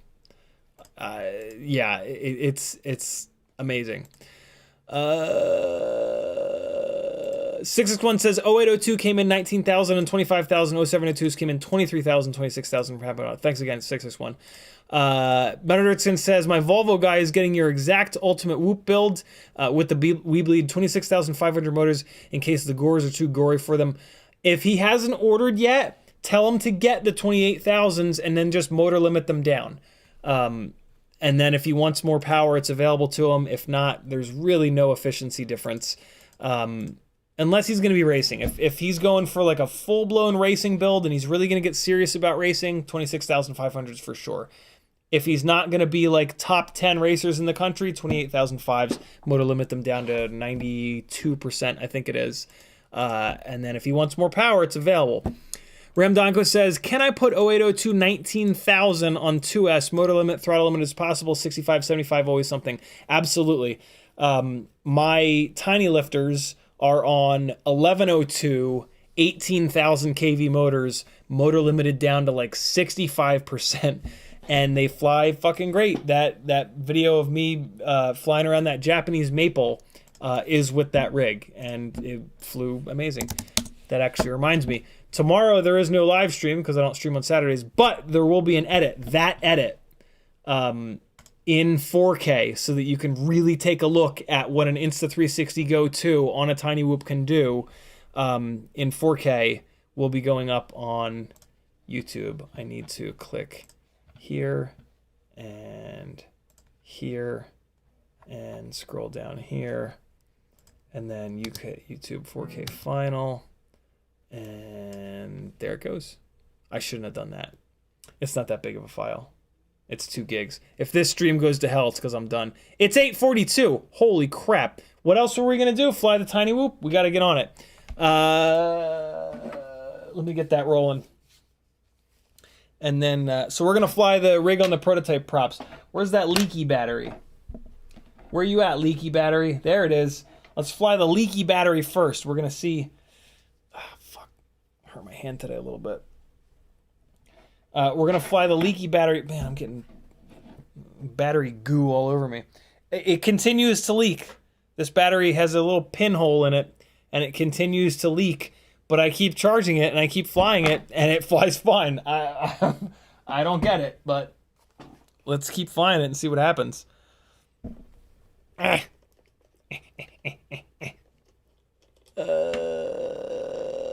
Mr. Blue Sky says, I bought a Mobula 6 from RDQ in October, has the 0802 19,000s. Yeah, they have had the 19,000 kV motors for a while. For the record, in my opinion, those 802 19,000s are also worthless. 19,000 is too low of a kV, even with tri-blades. So yeah, get some 0702s. The Mobula 6s are so lightweight, like they really deserve 702 high kV motors. And last I checked, there were 50 Weebleed FPV 702 28,500 kV motors in stock. They will completely transform the way that rig flies. It's so much better with those on there. Where's the VR? Unless you're doing hardcore racing. If you're doing hardcore racing... Yo, you guys didn't remind me to unplug the VRX again on Wednesday, and it's been plugged in. It's your fault. When it catches on fire, it's all your fault. Wow, that uploaded absurdly fast. That's already done uploading. 661 says, Tinywhoop has a crapload of different KVs for 702s, N802s, and 603s. They do indeed. The Tinywhoop motors are fantastic. They're just a little bit hard to catch in stock. They come in stock, they go out of stock, they come back in stock, they go back out of stock. Weebleed has a ton of the 702s in stock. I don't think that, last I checked, which was a couple days ago, Tinywhoop did not have any of the high KV 702s in stock. But luckily, the Weebleeds are the exact same motors. The both the Tinywhoop and the Weebleed 702s are both made by Happy Model. They have different silk screening on them, but that's it. Oh God, what happened? I hit the chair.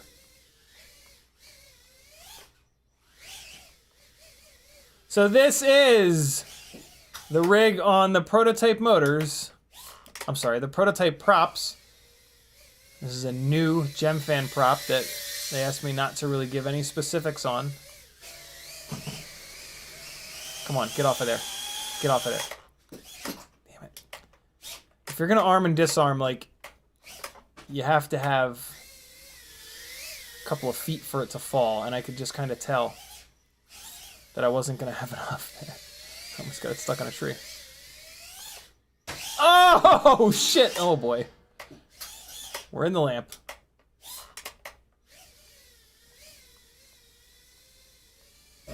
Uh-oh. See if I can get in there and get out. I've always crashed once I've been inside. Ah, fuck. Oh, shit.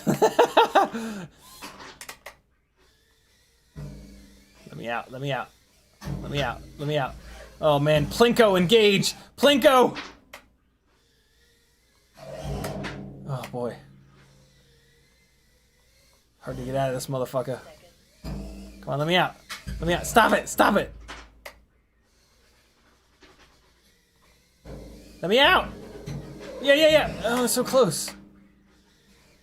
Why is your batter head all dinged up? Well, or not batter head. Why is your reso head all dinged up? Well, I'll tell you. Oh, boy.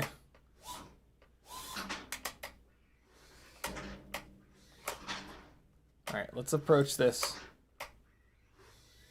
Oh, get out! Oh, it did the runaway. Yes!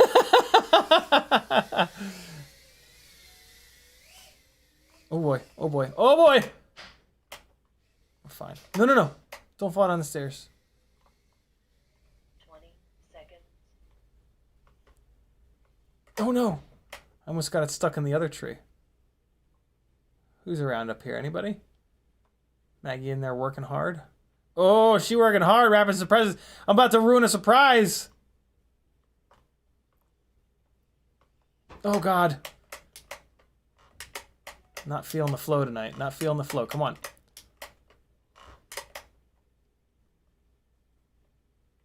Can I get under? Oh, boy. I'm under. Now what? Oh, there's a dog bowl over here. Gotta be careful. Oh, man, we're bouncing. 8, 7, Oh, get out of there. All right, there we go. 6, Stop counting. Why is it flying weird? Ooh, the battery's dead. Battery's dead. Ah! Yeah, these stairs are brutal.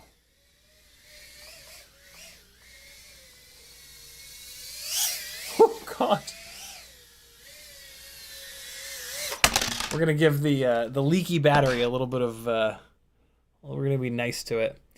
Mr. Blue Sky says, "Yep, got the Weebleed 702 28,000s for the Meteor 65 frame rate. You're gonna love it, Blue Sky." Cole Power says, "Do not go into the light." All right, and leaky battery is still leaky. Fly's fine still. I'm gonna fly it until the cows come home, and then when the cows come home, I'm going to beat them with I don't know. I'm not gonna beat them. I'm gonna be nice to them. If I had cows, I'd be very nice to them. Ramdogger says, ask CiottiFPV Lewis H. USH says, yeah, it's on Blue Jay. I turned up the min to 1055, but wasn't sure about going higher. I like to run the mins as low as I can for the most off-throttle throw possible. low battery. But it's pretty subtle. It's pretty subtle. Oh, God! Oh, boy! Oh! Really? You couldn't hook me up there? What was that? I think it triggered Tasmanian Devil mode from the fucking roll. That was weird, yo. Come on now. Oh boy. All right, we got. Oh god, I'm just backing into everything.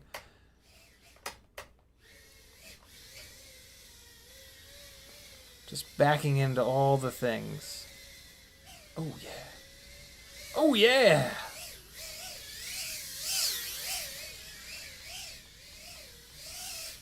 Oh wow, something weird's happening. Hold on. Yeah, something ain't happy. See that? Oh god, that's full throttle. Something's going on. Hold on. Somebody's upset. There's an upset motor. Is it hair related? All right, so let's flip it into turtle mode and see if there's a motor that's not winding up all the way. Oh yeah. Yeah, motor number 3 is not happy. Okay, hold on. Motor number 3, what's up with you, friend? Hang on. Let me pull the prop. It might just be, there might just be a clump of hair in there, hopefully. This is the rig with the We Bleed FPV motors. I mean, there is a chance that I killed one. I've been pounding the hell out of this rig. Okay, so let's get this prop off. And then I'll be able to see if it's a hair situation. There's a hair. But probably not enough to cause an issue. Let me take a look at it. And that hair wrapped around it in like a really weird way? Not really. Yeah. I mean, it's wrapped around the C-clip, but it shouldn't be an issue. I will get it off, and then I'm going to look. You don't really need to worry about hairs on the top of these motors. You got to worry about hairs on the bottom, in between the stator and the bell. Those are really the only ones that can cause issues. Although if there's a hair on top that's wound around just perfectly wrong, it could cause an issue. There is a hair down the bottom. Let's get it out of there. And we'll see if that helps. Come on. Come on. Alright, so that looks fine now. Bottom of the motor looks okay. Let's check the plug. Plug is all the way in there. So, more than likely, this is either an ESC or a motor problem. There's another hair over here. Okay. All right, so all the hair is out of this motor. I just smashed my eyeball into the thing. Let's check if the motor bell is separating from the shaft. I mean, it's got a little bit of movement. A little bit more than I would like, but that's what happens when you start pounding on these really bad. Really hard. I think I see the problem. The bushing is rotating. So you want the motor shaft to rotate on the bushing. You don't want the bushing to rotate in the stator base. And I think that's what's going on. I might have that little weird C-clip issue that somebody was talking about on Wednesday. So let me push down on the C-clip on the bottom of the motor here. Wait, no, here. And see if that helps. Motor bell's still moving up and down quite a bit. Let me compare it to the other motors. Nah, they're all moving up and down the same amount. Let's throw the prop on and see if it go back into turtle mode. We'll see how it winds up. The other thing that can cause problems is if the motor wire, the motor wires will tend to kind of move up a little bit, and the prop will just barely hit it, and you like kind of won't notice it. All right, turtle mode. Armed. Come on now. Armed. All right, motor 1, motor 3. Motor 1. Nope. So either this ESC channel is going, or this motor is going. Easiest way to figure that out is to swap the motor with another and see if the problem chases or if the problem stays on that corner.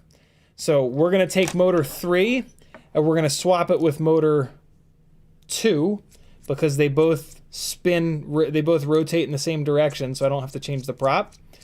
And we'll see if the problem moves up to motor 2 or if it stays on that motor 3 channel. So there's motor 3 unscrewed. Here's motor 2 unscrewed. We're gonna unplug and unplug. Come on. All right, and then we're gonna take this one and move it back here. Okay. And then, all right, so let's get this screwed in here. Come on now.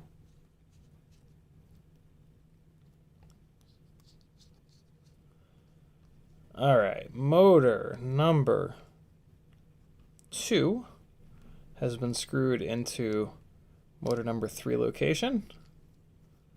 Plugging it back in. Come on, meow. Are you saying meow? Am I saying meow? Do I look like a kitty cat to you? Am I hopping around all nimbly bimbly?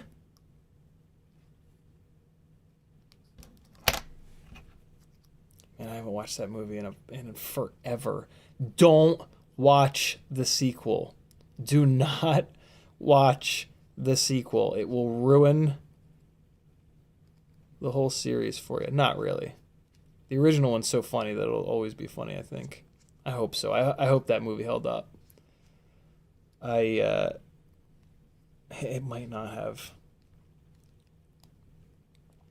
All right, motor 2 is now screwed back down.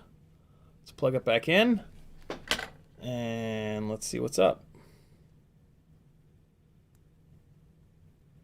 Watch, the whole thing will be fine.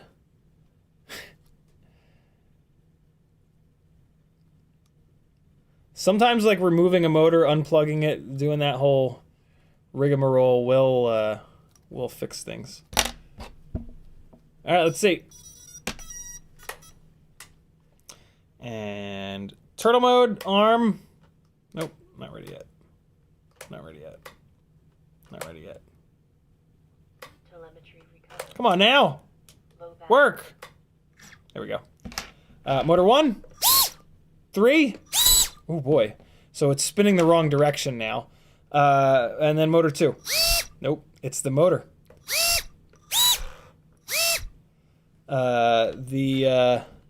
Yeah. I cooked one of these. I'll be damned. All right.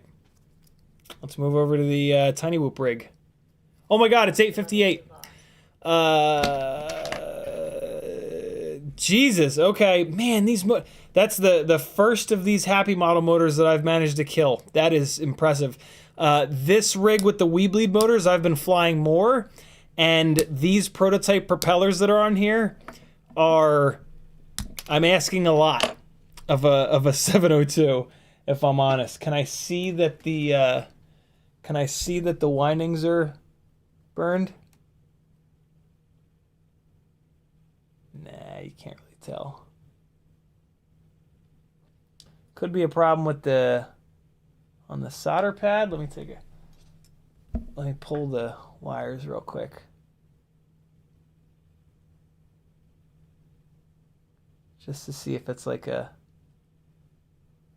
loose wire situation.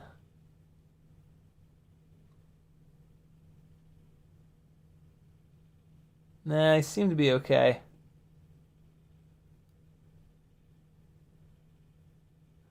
Alright, yeah, I mean, the fact that any of these motors ever work after the abuse that we throw at them is kind of amazing.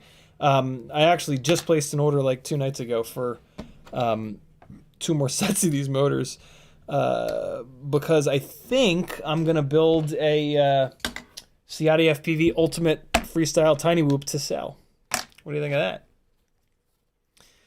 Away we go. Let's fly another couple of batteries and then we'll shut this shit down for the night. I am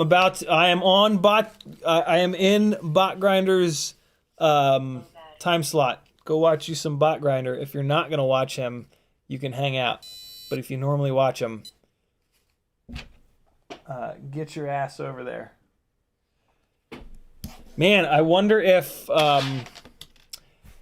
yeah, these props are asking a lot of this of these little tiny 702 motors. I will absolutely admit that. I wonder if that's what was going on. So we are now on even higher KV motors. These are the Tinywhoop, Jesus, 0702 30,000 KV motors. They do make noticeably more power. It's not night and day, but you notice it. Arguably, maybe, these might actually make too much power. You can always just motor limit them down. They're not currently in stock. But, technically speaking, having these motors that will make more power is a better idea because you can motor limit them down if you don't want as much. I spent some time getting this Woo Labs light all wired in. See that there? See the wire going down to the thing? I drilled a bunch of holes to get this thing like permanently in here. And then somebody a while ago 3D printed me this little door stop, and it was the perfect little thing to get this pointed up at the ceiling. Luckily for me, in this cabinet, so I had to drill through like 5 or 6 layers in here. But luckily in this cabinet, there's an outlet in the back there. I want to get another Woo Labs and put it in here, but there's no outlet. So I guess I'm going to have to go from this outlet. I'll smack a hole in the side there, run an extension cord in there. I'll put another hole in the middle here, and then I'll run holes up to the top here, and I can put another Woo Labs little Aurora Borealis creator thing on top of this guy so that they both will shoot it. And when the lights are off, man, this thing, like, you can kind of see it. It's on the wall a little bit here. It's real cool. It's really, really, really cool. Oh, let's get a fresh battery on here before this one goes dead.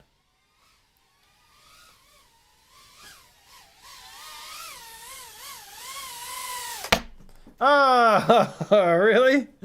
You're gonna do me like that? Jason Black says VRX. Thank you, dude. Ethics says slipping prop. Kevin Sumner says I just priced out your rig from parts on tinywhoop.com. $125. I knew it. I knew it was cheaper to buy the bind and fly. Jesus. Although, yeah, there's benefits either way. There's benefits to buying the bind and fly. There's benefits to not buying the bind and fly. Now that I know the bind and fly comes with 0802s, the bind and fly is an interesting option because then you've got a set of motors that you can put like quad blade props on and kind of play around with to get like a different feel. Unfortunately, you can't swap the bells onto 702s, but yeah, you'll be aight. Oh God, I love that move. I love that little wall ride to Flippy Boy. I did a bad job of it on that one. Come up here, get in there. Oh boy. Oh boy, where will it land? Oh, it landed all the way over there.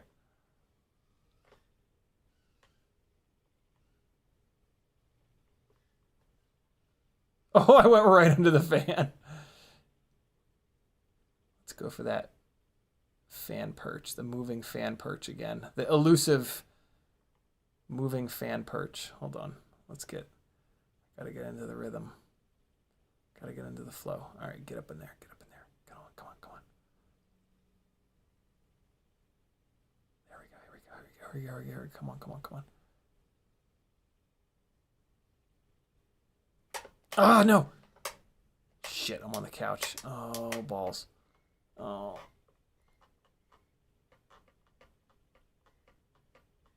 Oh, Maggie, please help me. Yes. I hear her. I hear her. I hear her. The beeper's on. Beeper's on. Yay! Thank you!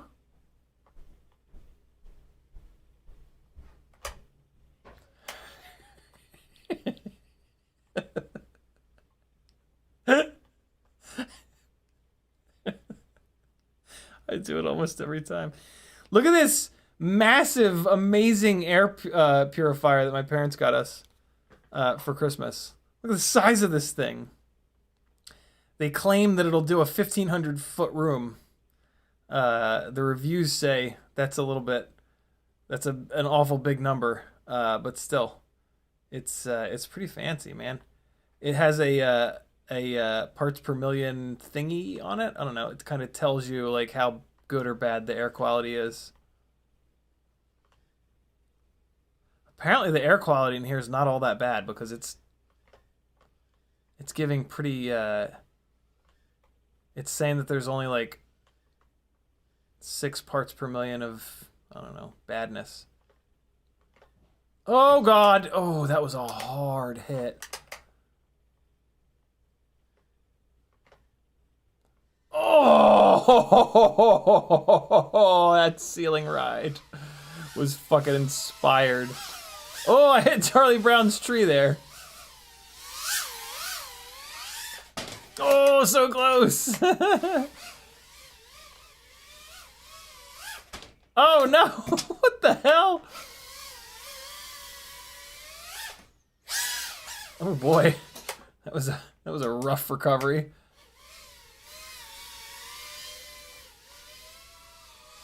Ah! No, no, no. No, no, no. Don't. No, no, no. Yeah, yeah, yeah. Yeah, yeah, yeah. Oh, fart. Yeah, yeah, yeah. Oh, no, no, no. Uh-oh. Where am I? Uh-oh. Yeah, yeah, yeah. Yeah, yeah, yeah. Never give up. Never. Oh shit, I'm against the wall now. Never give up.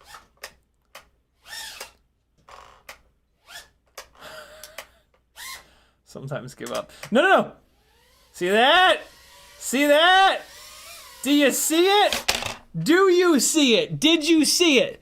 Tell me that you saw it. Tell me that you saw it. Did you see it? I think you saw it.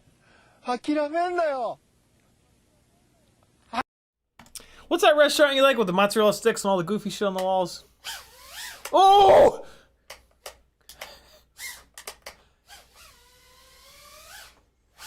Oh!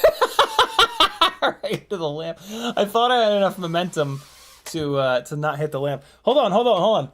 I'll show you guys the garage.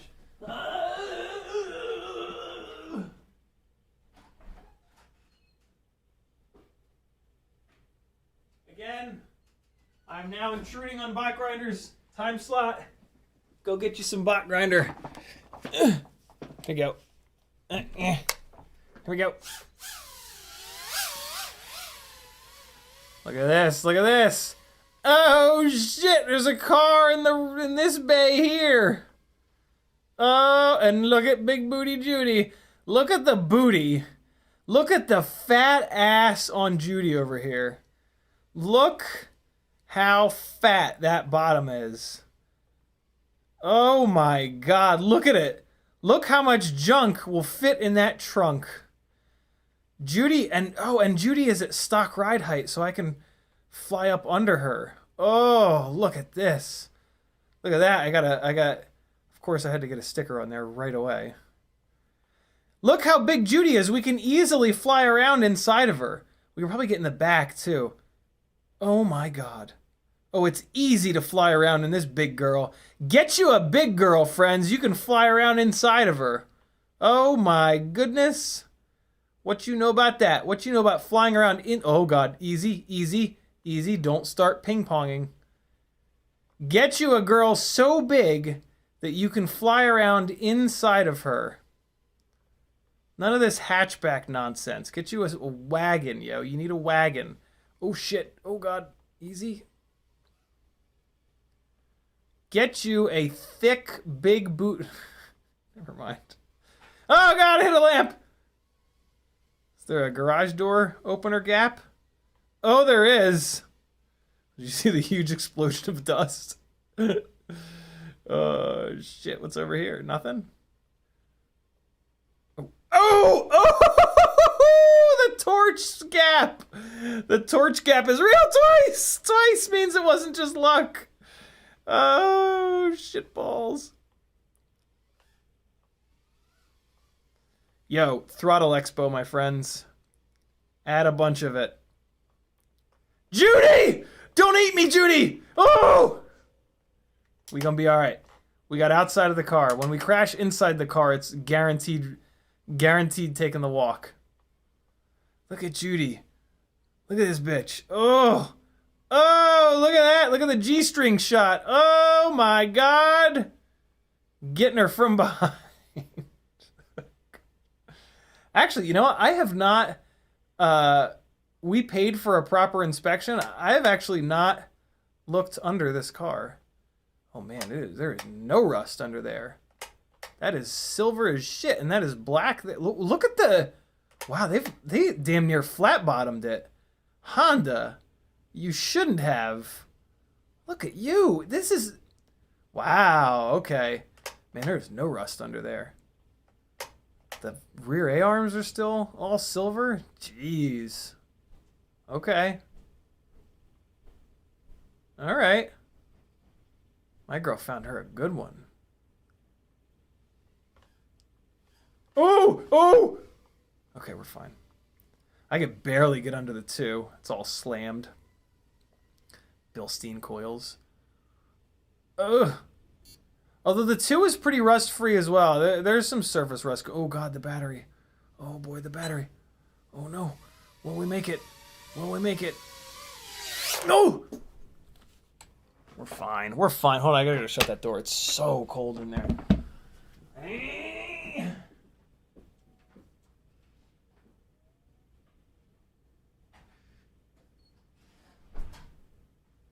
Oh man, getting inside. Never mind. I'm not gonna make more sex jokes. It's awful. Lewis H says, "What are your thoughts on the Flywoo 0802 2.4? Just wondering if I should order more of those or just stick to Happy Model." I don't. That's a terrible idea, Kevin. That'll just leave dents in it.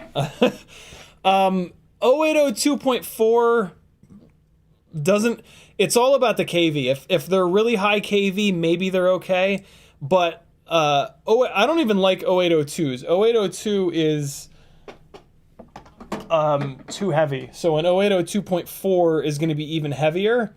So yeah, I really like the way these Cinewhoops feel lighter than what you can get from 802s. So at that point, it's like, oh well, maybe those 0802 2.4s on a 75 millimeter rig, maybe, but they seem to like even bigger motors. So yeah. Cole Power says, "Change scene, please. Tell me that you guys weren't just watching my big dumb face that entire time." So yeah, those are my thoughts, Lewis. Kevin Sumner says, "Gotta open Judy's moonroof power loop window to moonroof or split S." If the car was banged up, it'd be one thing. But man, is it pretty! It's like, and yeah, case in point, right there. I would oh god, I would crash into it so much. That ain't coming out. That's a walk. That's a retrieval for sure. Fart. Oh, that's in there. Oh god. Oh boy. Oh boy. Okay. All right, got it. 9:15. Yeah. All right. Well, fuck. I have 2 batteries left. We're gonna fly this one, and that's it. For real. For real this time. I just want to go upstairs and do some big shit, though. I did that massive ceiling ride, and now I'm all jacked up on that Goofballs. I did that big ceiling ride when the battery was almost completely dead. Oh, there was the bobble. Did you guys see the bobble? Let's see if I can get it to do it again. Nah, it didn't do it that time. I love this. Oh. I love this big ceiling ride. I really do. Oh, that was the one. Oh, I can visit the little owl on top of the tree in the middle of it. Oh my God, okay. And I really want to get this perch, though. I really want to get this perch. I want it.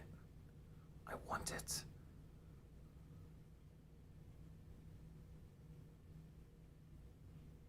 Oh boy. I need it.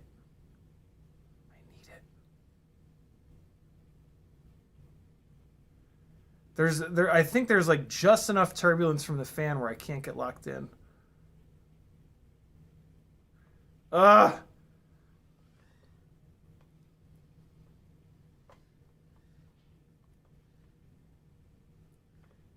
Oh God. Hitting the ceiling too much. There's the wobble. It's doing it again now. Damn it. There it was again. Oh. That might go in the sink. Oh, good. Whew. Might be me on the sticks.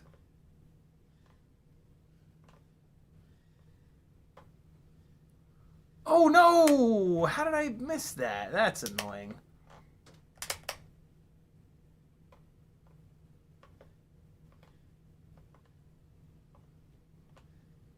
Oh, God. Oh no! I almost got stuck in a tree.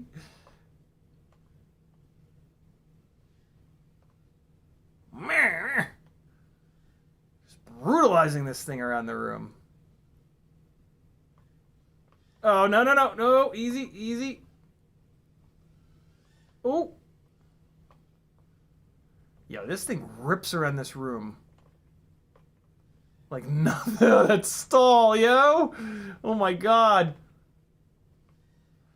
That's something that these big power 702s do that I just love so much. Like they're light enough to really stall out.